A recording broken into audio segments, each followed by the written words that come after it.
Ayushman card मिला, कहा हाँ मिला। हिंदू मुसलमान हुआ, कहा नहीं हुआ। हमने बड़ा अच्छा, आपने हमको वोट दिया था, कहा हाँ दिया था। हमने यदि खुदा का नाम लेके बोलिए तो कहा नहीं दिया था। जो किसी के उपकार को ना उपकार माने उसको नमक क्या बोलते हैं। दोस्तों, आपने गिरिराज सिंह का बयान तो सुन ही लिया था ना, जिसमें वो बता रहे थे कि उनकी मुलाकात एक मौलवी साहब से होती है, एक कहानी सुनाई जाती है, फिर बताया जाता है मुफ्त राशन मिला, सिलेंडर मिला, फिर उनसे पूछा जाता है आपने वोट दिया, मौलवी साहब कहते हैं दिया, फिर उन्होंने कहा खुदा की कसम कहा, उन्होंने कहा नहीं दिया। फिर इसके बाद वो कहते हैं कि बताइए जो उपकार करके, जिन पर उपकार किया जाता है और बदले में वैसा नहीं करते तो उन्हें क्या कहा जाता है, पहले खुद बोलते हो फिर जनता से बुलवाते हैं। अब इन सब के बीच गिरिराज सिंह के लिए एक बड़ा ऐलान हो गया है। ऐलान यह कि उन्हें पागल खाने भेज देना चाहिए। ये किसने किया ऐलान, कहां ऐलान हुआ, क्या क्या हुआ है, वो तमाम चीजें आज आपको दिखाऊंगा। खबर सिर्फ ये नहीं है, इसके अलावा आज आपको यह भी दिखाऊंगा। फिर एक बार एक और नेताजी ने अंबेडकर साहब का अपमान कर दिया। एक कद्दावर नेता है बीजेपी के। और तो और आज संबित पात्रा का एक ऐसा बयान सुनाऊंगा जिसे सुनने के बाद आप यकीन मानकर चलिए, पूछने लगेंगे सवाल, जो आरोप आप विपक्ष पर लगा रहे हैं तो क्या वैसे ही बीजेपी शासित राज्यों में खेल करती है बीजेपी, ये पूछेंगे जरूर। और दिखाऊंगा बीजेपी के एक नेता का इतना गंदा और घिनौना काम जिसे सुनकर भी आप शायद सन्न रह जाएं और सोचे भी नहीं कि आप कभी जिंदगी में ऐसा कोई कर सकता है। नमस्कार, मैं हूं प्रज्वल गौतम और आप देख रहे हैं the live TV. The live TV, सच सबसे आगे। सबसे पहले ये बयान सुन लीजिए भाई की कहानी सुनिए इनकी अपनी बनाई हुई। आयुष्मान कार्ड मिला, कहा हाँ मिला। हिंदू मुसलमान हुआ, कहा नहीं हुआ। हमके लिए बड़ा अच्छा, आपने हमको वोट दिया था, कहा हाँ दिया था। हमके यदि खुदा का नाम लेके बोलिए तो कहा नहीं दिया था। हमने कहा नरेंद्र मोदी ने गाली दिया था तो नहीं, हमने गाली दिया था तो नहीं। मैंने कहा तो मेरी गलती क्या थी। जो किसी के उपकार को ना उपकार माने उसको नमक क्या बोलते हैं। अरे जो किसी का उपकार ना माने उसको क्या बोलते हैं, उसको क्या बोलते हैं। मैंने कहा मौलवी साहब मुझे नमक हरामों का वोट नहीं चाहिए। तो मौलवी साहब से कहा इन्होंने नमक हरामों का वोट नहीं चाहिए। पहले मैं इनके बारे में बता दूं, नमक हराम का इन्होंने क्या प्रश्न निकाला। पहले कहा है कि आयुष्मान कार्ड दिया, मोदी जी ने अपनी जेब से दिया, गिरिराज सिंह ने अपनी जेब से दिया, अमित शाह ने अपनी जेब से दिया। नहीं, सिलेंडर का पैसा क्या मोदी ने अपनी जेब से दिया, गिरिराज सिंह ने अपनी जेब से दिया, गृह मंत्री ने अपनी जेब से दिया? नहीं। तो उपकार का है का भाई? उपकार तो देश की जनता का है कि तुम जैसे नेताओं को ढो रहे हैं हम।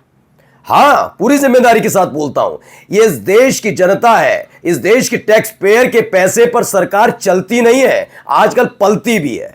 तो कम से कम शब्दावली को स्पष्ट तरीके से साफ सुथरा करके बोलिए। अब मैं आता हूं पहले नमक हराम पर। आपने गलत बताया, आपको पता ही नहीं है। पहली बात तो कोई उपकार नहीं करती, चाहे कांग्रेस की सरकार हो, राज्य सरकार हो, कोई सी भी सरकार, कोई उपकार नहीं करती, क्योंकि वो अपनी जेब या फिर अपने पुरानी पुश्तैनी जमीन बेचकर जनता का कल्याण नहीं करती। ये सब हमारा ही पैसा होता है, वो लौटाया जाता, तो उपकार नहीं।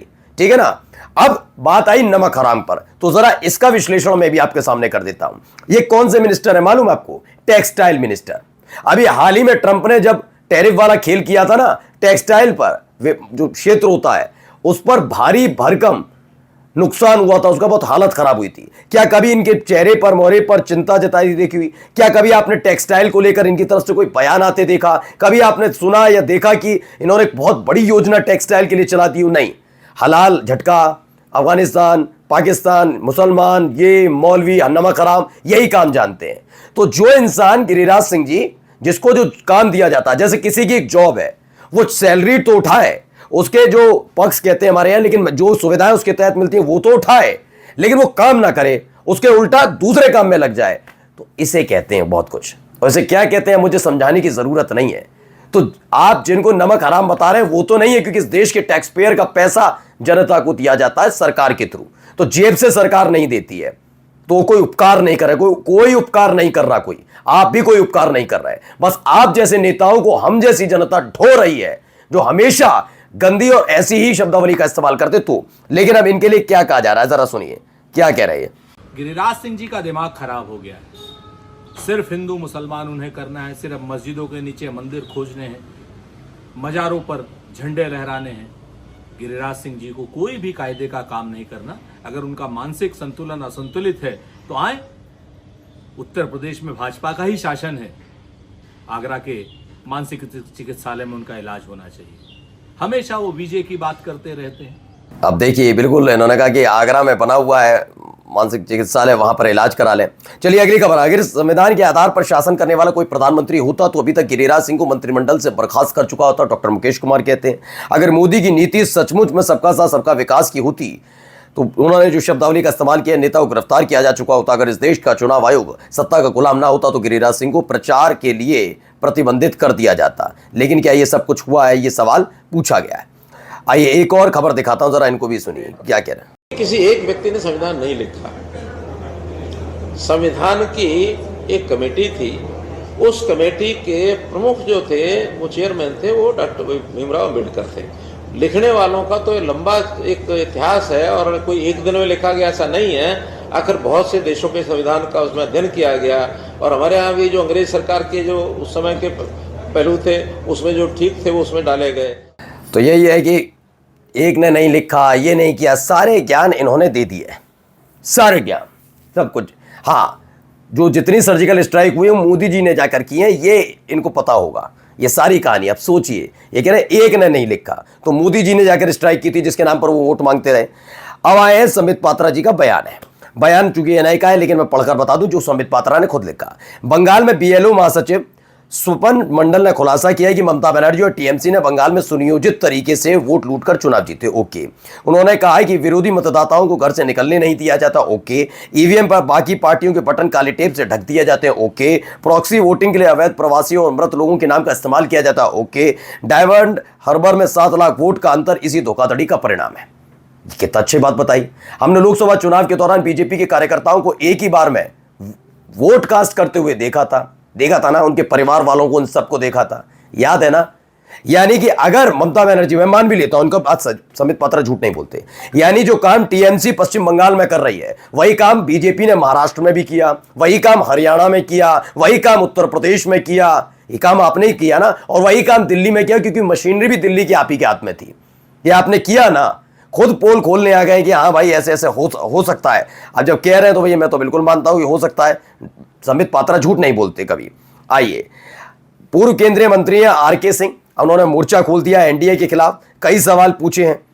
सूरज भान सिंह के बारे में लिखा, अनंत सिंह की पत्नी के बारे में, जब पिछले साल एनडीए की मदद की नीतीश और बीजेपी की सरकार बनाई, तब पूर्व गृह सचिव देश के पावर मिनिस्टर थे, उस वक्त उन्होंने अनंत सिंह की कुंडली नहीं खोली, अब अनंत सिंह की कुंडली खोल रहे हैं, यही पूछा जा रहा है। लेकिन भगवान सिंह कुशवाहा, सम्राट चौधरी, इन सब के बारे में तब नहीं बोले, लेकिन अब खुल्लम खुल्ला पोल खोली जा रही है। और एक महत्वपूर्ण खबर और आप सुन लीजिए, दिल्ली को इंद्रप्रस्थ के नाम से जाना जाए तो बड़ी बात नहीं, क्योंकि नाम बदलने वालों की सरकार के एक और व्यक्ति ने दोबारा से, मतलब वीएचपी ने अब कपिल मिश्रा को पत्र लिख दिया है। क्या लिखा है? दिल्ली का नाम इंद्रप्रस्थ कर दीजिए, बाकी जैसा चल रहा है चलने दीजिए, लेकिन लिख जरूर दीजिए इंद्रप्रस्थ। और जाते जाते खबर देखिए, संदीप सिंह ने लिखी, बीजेपी आरएसएस का घिनौना चेहरा, बीजेपी नेता ने अपनी ही बेटी से दुष्कर्म किया है।